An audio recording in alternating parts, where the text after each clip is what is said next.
Hi folks, welcome back. Thank you for watching. Please do hit subscribe if you haven't done so yet. It really does help when you do that. So today guys, what I'm going to attempt to do is give you a complete overview of my new guitar rig, because since I last made one of these videos about a year and a half ago, pretty much everything has changed. Now, if you've watched my channel for a couple of years now, you'll know that every Christmas time I do a complete pedalboard rebuild, because I don't like Christmas very much and it keeps me out of everybody's way. But it's also a good chance to try some different things for the coming year, and after a year of shooting demo videos with pedals getting taken off the board every day, demo pedals put on, patch leads start to go and things like that. So it's good to do a bit of spring cleaning at the start of the year just to get everything up together. Now, the big change in my rig at the end of 2018 was that I'm now using 3 amplifiers. So what I wanted this year's board to be was a wet, dry, wet rig. So in theory that was quite simple. I'm now using gig rig quartermaster switches with a gap in the middle so I could take a dry feed before going into the time-based effects. And I did build myself a couple of versions of a wet, dry, wet board. If you saw the Mr. Transistor song a couple of weeks ago, that whole thing was recorded wet, dry, wet. But there was one problem that kept coming up over and over again, and I knew it might be an issue, but I wasn't aware of just how big a problem it was going to be. So many pedals flip the phase of your guitar signal. Now, if you're running a normal pedal board into just one amp, or you're running dual mono, it will happen, but you won't notice it and it won't be a problem at all.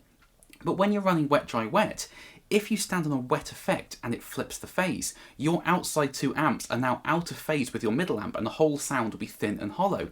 So I tried loads of different pedals in different positions and situations. I even tried building my own little mini pedals with audio transformers in to flip the phase, which kind of worked for some pedals, kind of didn't work for others. And then I was having problems where if you had a different pedal on before that pedal, it wouldn't work and all the high end would go. To be honest, it became such a headache that I've completely abandoned the whole wet, dry, wet idea, because I don't record in wet, dry, wet, I sum it all into mono. So the only real benefits of running wet, dry, wet was a slightly increased transient response by having the dry amp in the middle, and also the sort of inspiration factor of sitting in front of 3 amps with a huge sound surrounding you. So in the end, those couple of positives just didn't outweigh the complete headache of negatives, so I'm now running a triple mono rig. So what I'm going to do today, guys, is I'm going to start right at the top. I'm going to talk about guitars and strings and plectrums and amps and speakers, and then play through the pedal board to get a few sounds going on to show you how this entire rig works.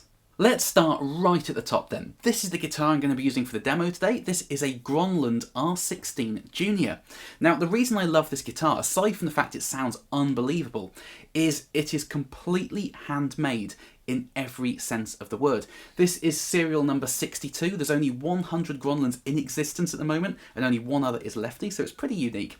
And when I say handmade, I don't mean it's cut out by a computerized machine and then a human bolts a neck blank onto it. I mean, it's traced out by hand, it's cut out by one chap called James Greene over in Maine in the States.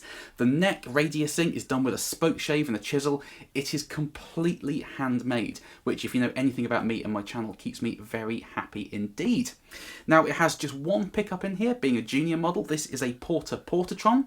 Now, I hadn't actually come across Porter pickups before. They're US hand-wound pickups in a similar league to like TV Jones and Lola and Curtis Novak. They just don't seem to come across the pond to the UK too much, but it sounds absolutely amazing. And it has this toggle switch here, which is very similar to the toggle found on an old Fender Esquire. So in the down position, it's just a volume control. There's no tone in line at all. In the middle position, it's your standard volume and tone setup. And up is a fixed tone capacitor.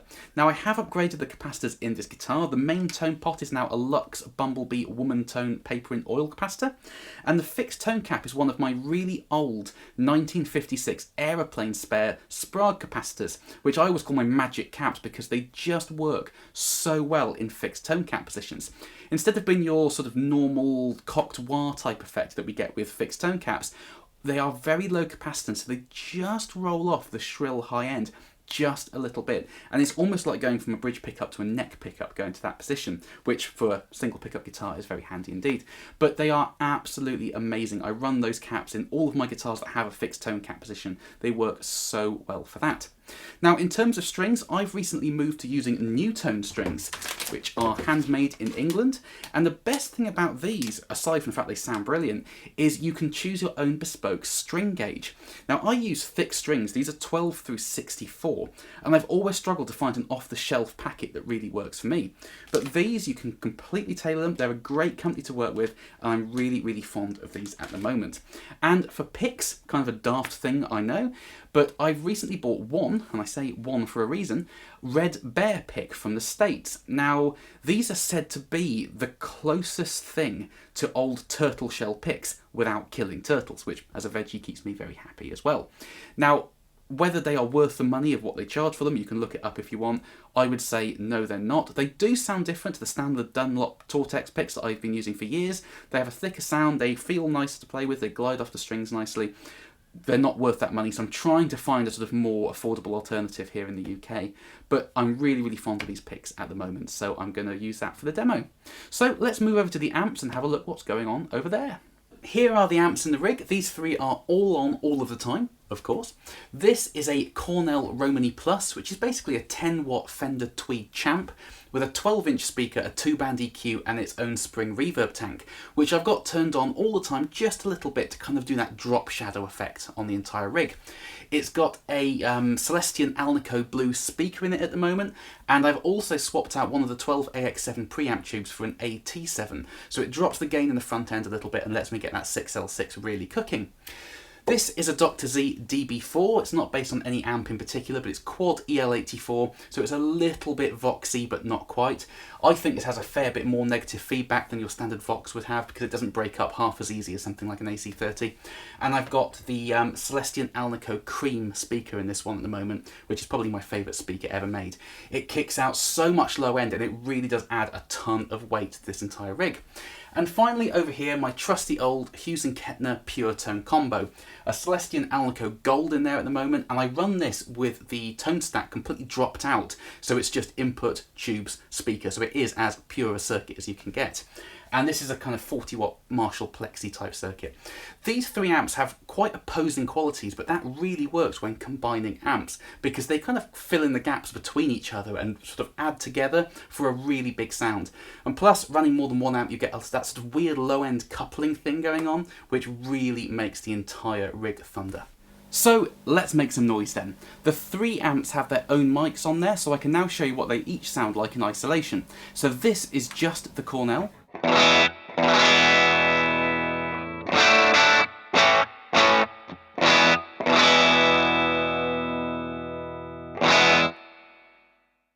And as I said, it does have a little bit of spring reverb on just to cushion the entire sound. This is just the Dr. Z.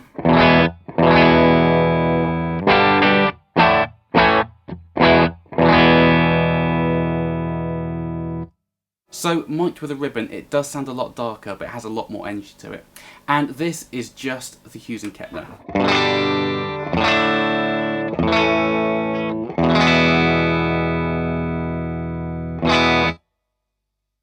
And I'm also running a room mic with a bit of compression on it, so that on its own sounds like this.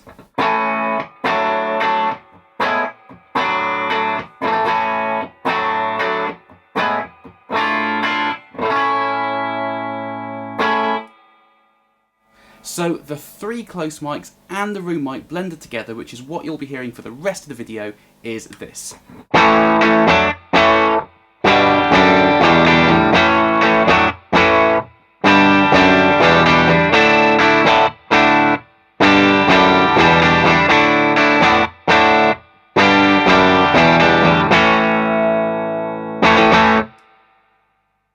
So that's the sound of the guitar straight into the amps, no pedals, which leads us very nicely onto the pedal board. Now, as you'll notice on this board, there is absolutely nothing digital here whatsoever. It's completely analog. There is no conversion taking place anywhere in my rig up to the point it goes into the computer. And the first loop on the board here is a tuner. Now, you'll notice there's no tuner on the board. I don't use a headstock tuner. What that button does is it mutes the guitar signal and sends it to this old 70s Peterson strobe sat up on top of the Cornell. Now, I always thought this was crap, but tuning to a strobe, my guitars sound more in tune more of the time than tuning to any digital tuner I've ever tried. I thought it was rubbish when people said that strobes were more accurate tuners, but to be honest, I think they're right. I really love using an old analog strobe. To be honest, my old TU2 is in line just before it if I want to use it, and this is if I'm shooting a demo video and I want to quickly tune up between takes and I don't want to be faffing with a strobe. It's there just for convenience. But 90% of the time I tune to the strobe and I really like it. So the first loop on the board that actually makes some noise is this fuzz loop. 3 pedals in this loop: the Analog.Man Beano boost, which is a very traditional Rangemaster type treble booster, the BAE Hot Fuzz, which also has a treble booster in it too, and the Analog.Man Astrotone. So the Beano boost has this little toggle switch which adds in more or less low end. I keep it in the middle position, which is kind of the most traditional. Treble boosters typically sound best into cranked amps or overdrive pedals, but there's something about this one, and this is a limited edition that Mike put out at the start of 2019 with new old stock Mullard OC82 transistors in them, which just sound mega on their own as well. So this is the Beano.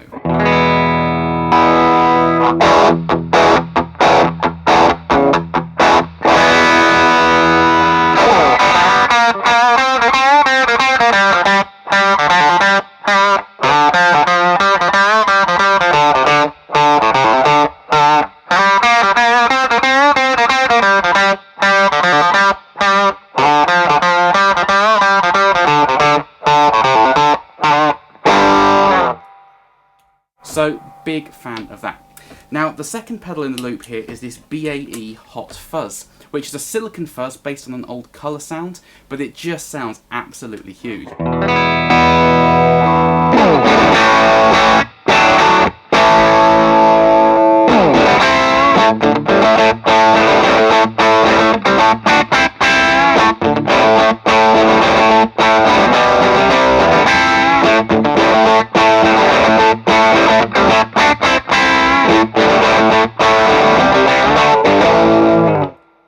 So a huge amount of low end in that, even though the bass is turned down quite a lot.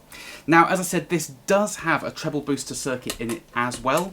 It's fairly similar to the Analog.Man. It's a little bit more nasal and has a little bit less clarity, I think.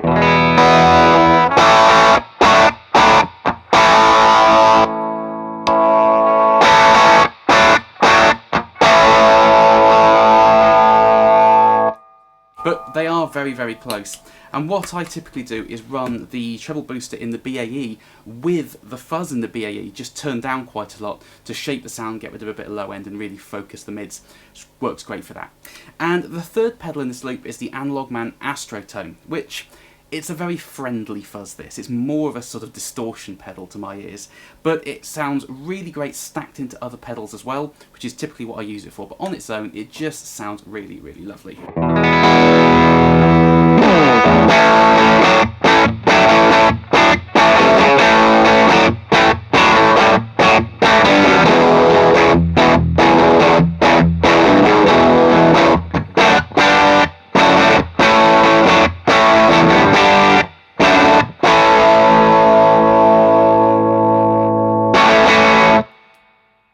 So, I mean, it's said that Analog Mike is the king of fuzz, and you know, I really think he is with a pedal such that it just knocks it out of the park. The second loop on the board that makes noise, at least, is this compressor. Now this is an Effectrode PC2A tube compressor, which is basically an old Studio LA2A in pedal format. And the one thing I wish this pedal had, which it doesn't, is a mix knob. If you saw my Ditch the Fix series, you'll know that I love parallel compression.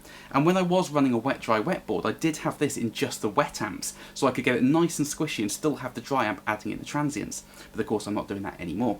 So what I use this for typically is very slight compression, and I typically leave it on all the time when I'm playing with clean tones, because it just smooths things out, but it also acts as a really nice buffer to bring some sort of clean, sparkly high end back in.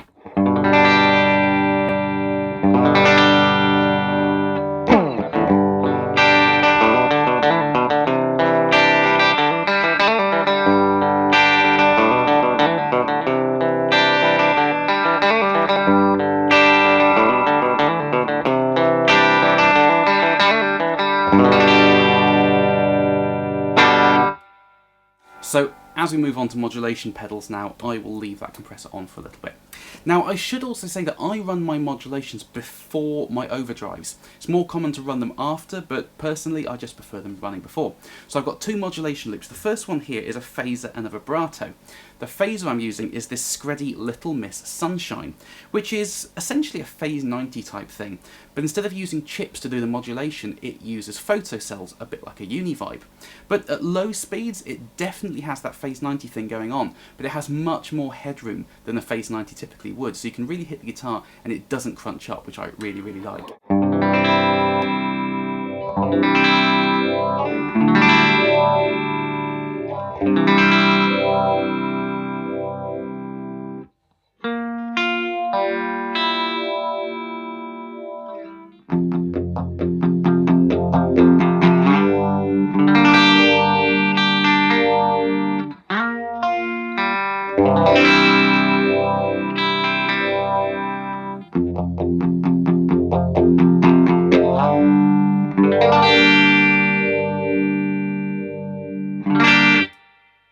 So I'm absolutely wild about that phaser at the moment. And also in this loop is this BigTone MusicBrewery Maggie, which is a vibrato pedal based on old Magnatone amps, a little bit like the Bigfoot Magnavibe. Now this can run in stereo, and unlike something like the CE1, it's proper stereo. It doesn't just separate the wet and the dry signals, it actually modulates both sides independently, and it sounds absolutely colossal. But on this board I'm running it just in mono, and I've always struggled with vibrato pedals a little bit, for that sort of seasick thing. I've never really got it, but this pedal is absolutely magic.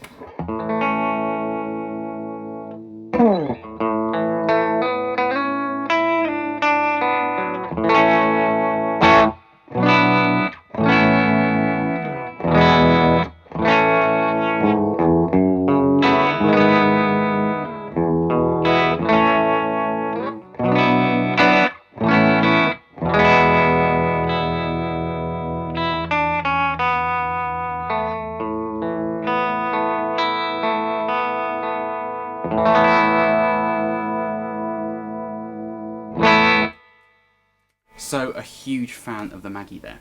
Now the second modulation loop is a flanger and a chorus. Now I've used lots of different chorus pedals over the years. It's probably my favourite modulation effect. Now my new favourite is this. This is the Analog.Man mini chorus. This one's running at 15 volts for extra headroom. It's based on the old EHX small clone, and it just sounds absolutely huge.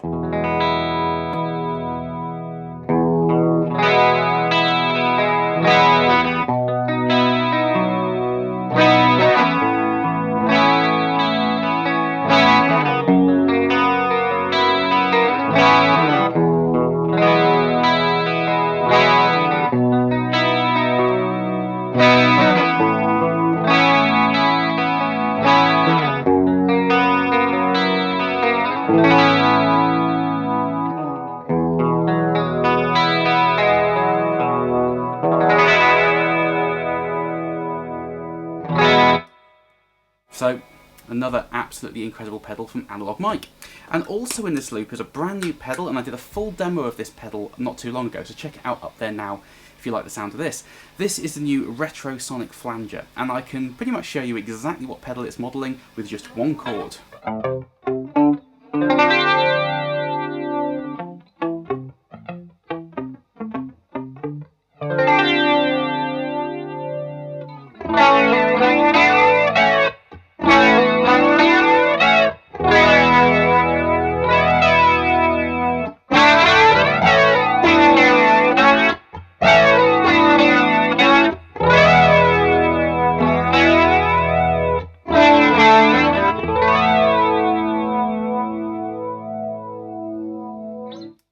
Yep, it's probably the best Electric Mistress replica I've ever heard. It's absolutely amazing, that pedal.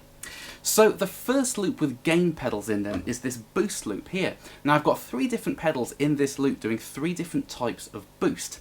The first one is this Jam Pedals Tube Dreamer 58, which is basically an asymmetrically clipping tube screamer, a bit like the old Boss OD1 would have been, but it does have that really nice, rounded, warm tube screamer sound that we know and love.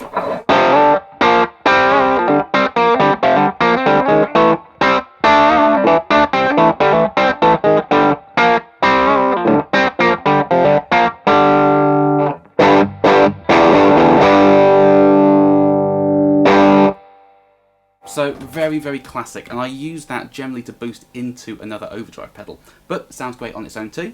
The second pedal in this loop is the Wampler Tumnus. Now, I've listened to lots of different so-called clones over the years compared to original clones. This is always my favourite because it's got more low end in, and I like a lot more low end in my pedals. But this is more snappy on the attack than the Tube Screamer, but it just sounds great as well.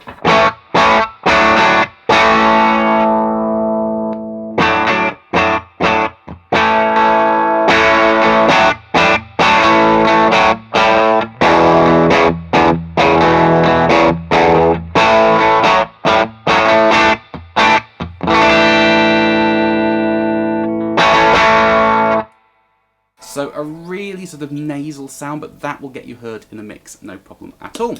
And the third pedal is another brand new pedal I demoed not too long ago, so there should be a link up there now if you want to see the full demo. This is the Storm from Solo Dallas, which is essentially a replica of the old 1970s Ken Schaefer preamp from old wireless units used by people like Angus Young. And it's kind of a sort of full frequency, slightly dirty boost, or at least how I've got it set now, but it does do that classic rock thing very nicely.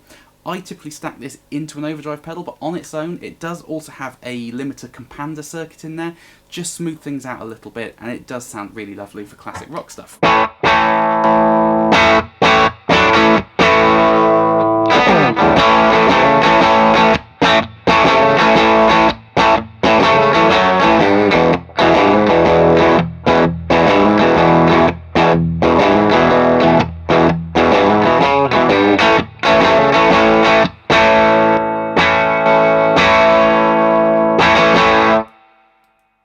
So a great full frequency boost, but it does sort of add that little bit of fizz in that screams classic rock.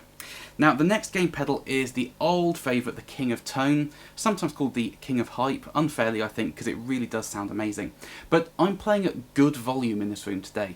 This pedal at sort of bedroom level might sound a little bit underwhelming, but when you're playing at volume or playing a gig, it really does come into its own, and it's probably one of my favourite overdrive pedals ever made. I know it's kind of trendy to like the King of Tone, but I really, really love it.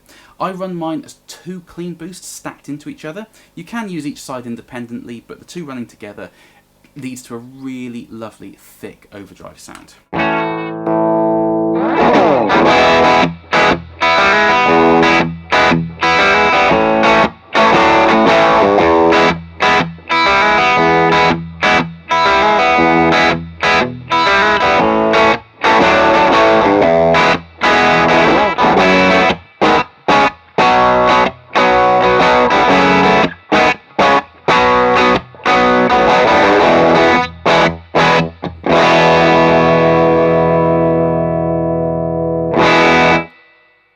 So loads of low end there, but you can still hear every note. It's really clear, but still kind of stays out of the way of your core guitar amp tone, which I really like. Now the next drive pedal is the Vemuram Janray, which is set to a similar sort of gain level as the King of Tone, but it has much less low end and it's much brighter.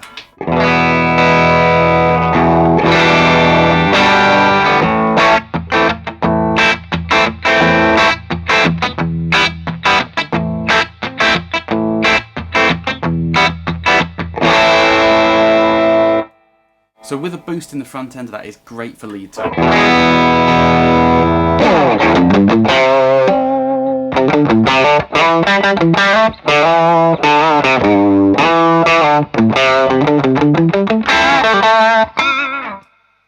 So loads of clarity, loads of bite, it really does scythe through a dense mix and get you heard. Now the next gain pedal here is the Origin Revival Drive. I've gone right off amp in a box overdrive pedals recently because I'm so much happier with my core amp sound now. But this one really is in a league of its own when it comes to just adding a bit of sort of classic amp flavour to your sound. So the white side here I've got set up to do the kind of classic Plexi thing that this pedal is best known for.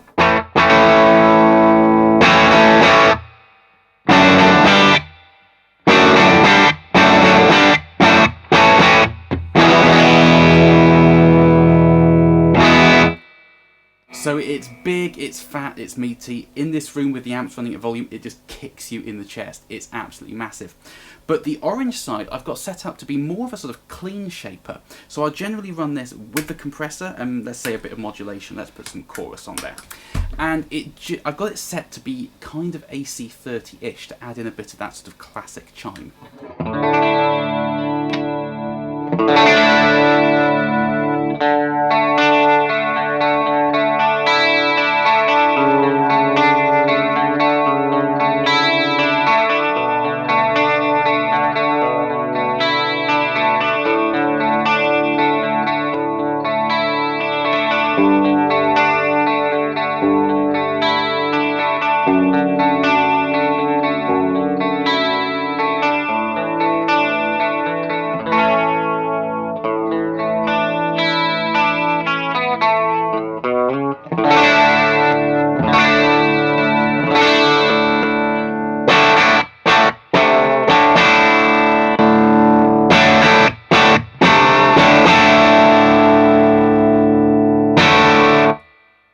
Love that Plexi sound, it sounds absolutely massive.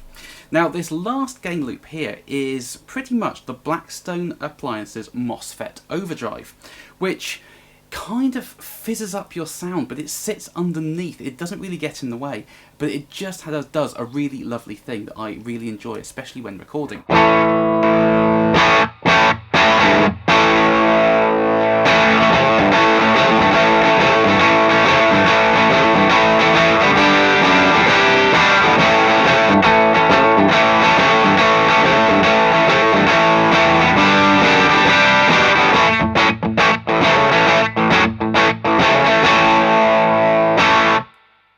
So a really unique sound. It's not like any other typical like 4558 type overdrive. The one thing I do struggle with this pedal though is that's as loud as it goes. Just a shade above unity. So what I do is I run it in the loop with this Hudson broadcast here. Now this is running at 24 volts, so it's got loads and loads of headroom, and it is, dare I say, quite transparent. But I use it for a level boost, and two stack together really well. The broadcast does boost the level, but it also adds a little bit of bite to the MOSFET.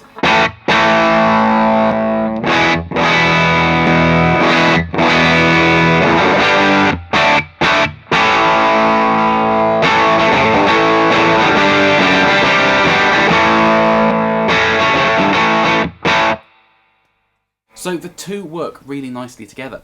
But there is another reason I've got the broadcast as the last pedal, or the last gain pedal on the board, which is when recording it is absolutely worth its weight in gold for this low cut control, which is basically a high pass filter. So as I said, it's running at 24 volts with loads of clean headroom, and it doesn't really colour the sound too much. But if you've got something like your big, thick, meaty King of Tone sound,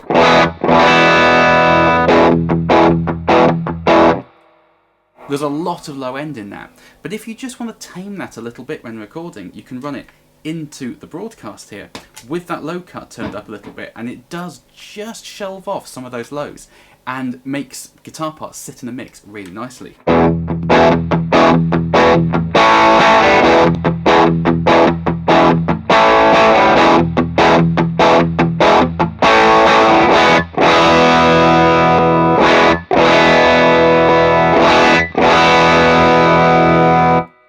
So it can just really help add a bit of definition. So if you've got something like an old Boss OD1 with no tone control, and it's just a little bit thick for the guitar part you're wanting to record, into the broadcast, use the high pass filter, it's worth its weight in gold for that. Now, let's move on to the time-based effects here. This is the Fairfield Circuitry Meet Maude analog delay. Now, this pedal kicked a deluxe Memory Man off my board, because it does a fairly similar thing, how I've got it set at least. But when it comes to the modulation on the repeats, the Memory Man is a kind of sine wave vibrato modulation. This is more random, so it's darker than a tape delay, obviously, but it does have a little bit more of that tape thing going on because of the sort of glitchy repeats, but it sounds amazing.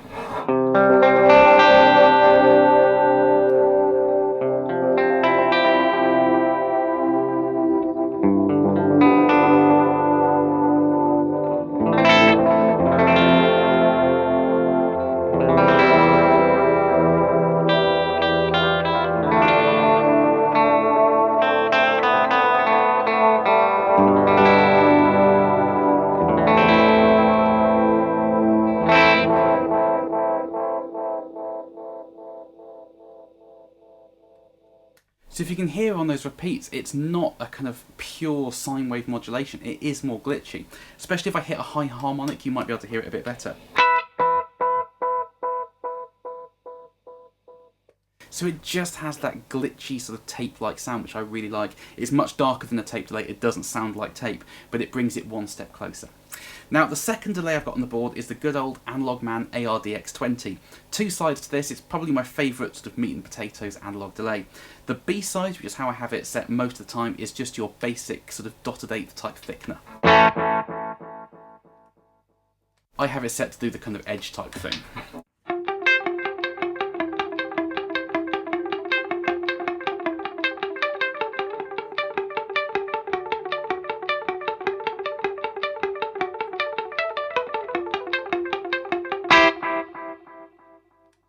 So that's what I would use to thicken up a nice big meaty lead sound. But the A side is set to a more sort of slapback type thing, which I really like too.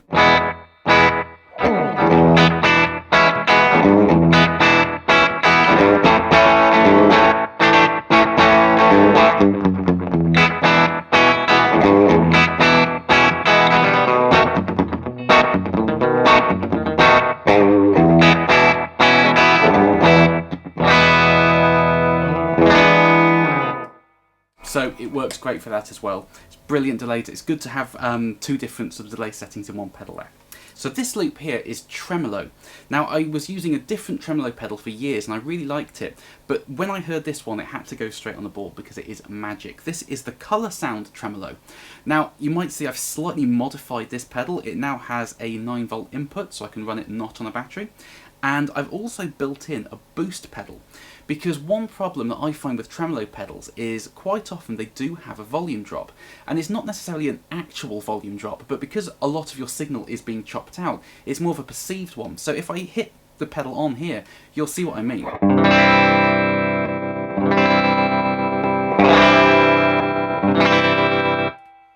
It sounds amazing, but you lose a bit of energy. So what I did is I bought a T-Rex Karma Boost, disassembled it and kind of bolted it into the pedal and wired it in line. So if I push this button here, that boost is now active and it just brings it up to unity. There's loads of gain there if you want to use it as a boost. I'm just bringing it back up to unity. So now you get an amazing trem sound, but without that loss of energy.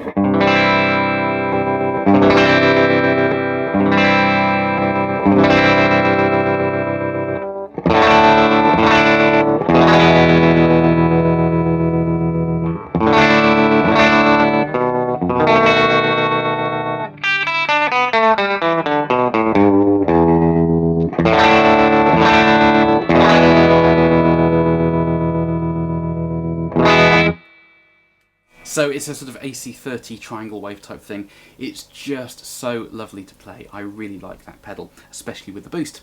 Now the last loop on the board here is a reverb, and this is the Guru's Sinusoid analog spring reverb. And if I turn it on and kick it, you can hear it's a genuine spring reverb because it rattles like hell.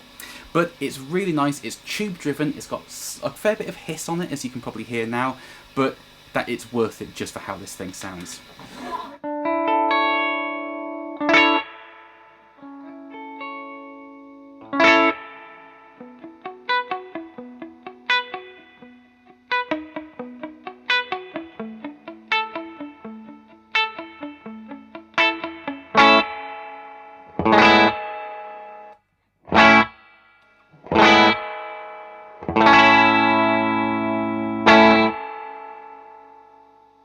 So I'm not doing anything too crazy with it, it's not set for full Dick Dale or anything, it's just adding a little bit more sort of drop shadow to the sound, but it's really lovely to have that on there. But the other thing about this pedal is it has a sine wave tremolo in it as well. Now it's labelled vibrato because it's sort of modelled on an old Fender amp, it's actually tremolo. So if I turn that on here, you can hear, I've kind of slightly exaggerated it so you can really hear it.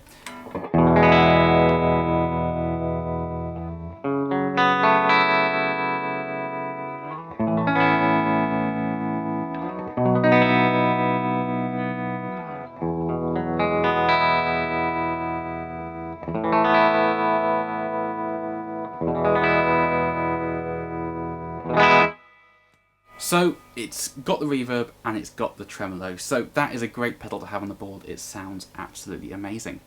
So from there it comes out of the last quartermaster, but before going to the Sir buffer to split it and the Layla P-split to split it into the 3 amps and isolate the sound, it goes into this Z.Vex Lo-Fi Loop Junky. Now this is a really interesting pedal because it's a looper, and I've never really used a looper before. The main reason is this is a completely analog looper. How Zach has done it, I really don't know.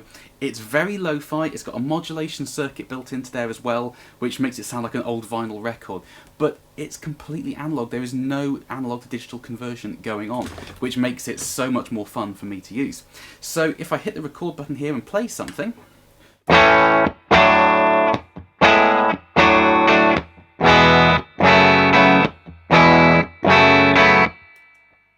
that's now stored in there, and if I hit start,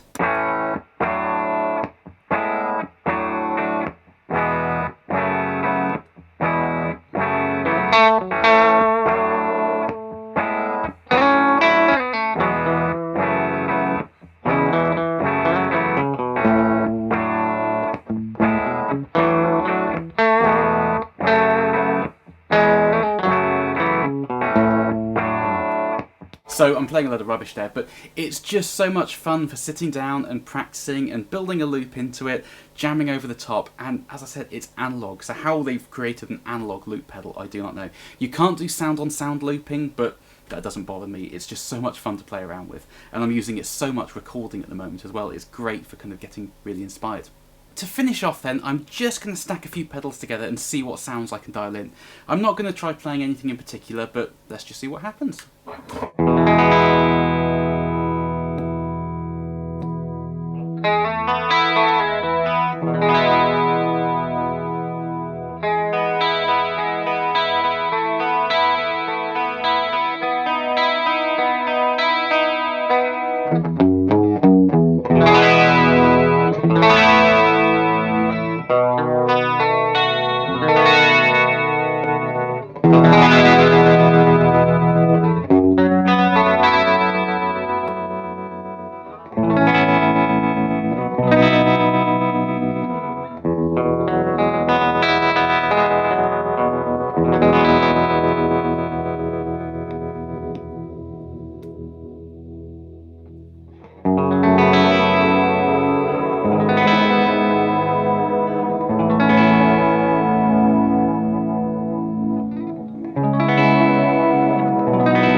So there we are, guys. When it came to building up a new guitar rig, that's what I came up with.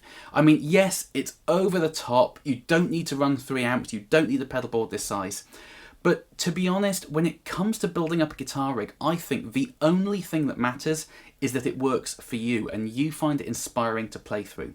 So I'm sure there's a lot of you looking at the screen now screaming, saying, you don't need that many pedals, you don't need 3 amps, use a Kemper, use an Axe FX. Yeah, fine. But for me, this is what inspires me. And I'm sitting down to write a new record at the moment, and I've been getting so much more out of myself using this gear over my last board. And yeah, I think that's the only thing that matters, is that it inspires you and you enjoy playing it. So yes, it's boutique. Yes, I'm using lots of different things. Yes, I'm using it in weird ways. Yes, I'm using 3 amps. You don't need to do all of that, I know. But it works for me, sitting in this room, writing music, playing my guitar. And as I said, that is the only thing that matters in my opinion. But please do share your opinions as well. Please do comment underneath. Let me know which pedals you liked, which ones you didn't. Did you like the amps? Did you like the guitars? All that stuff. I love chatting nerdy guitar stuff with you guys. And please do carry on subscribing to this channel as well, because as I said at the start of the video, it really does make a big difference when you do that. So thank you guys. Please light up the comment section and I will see you next time. Bye bye.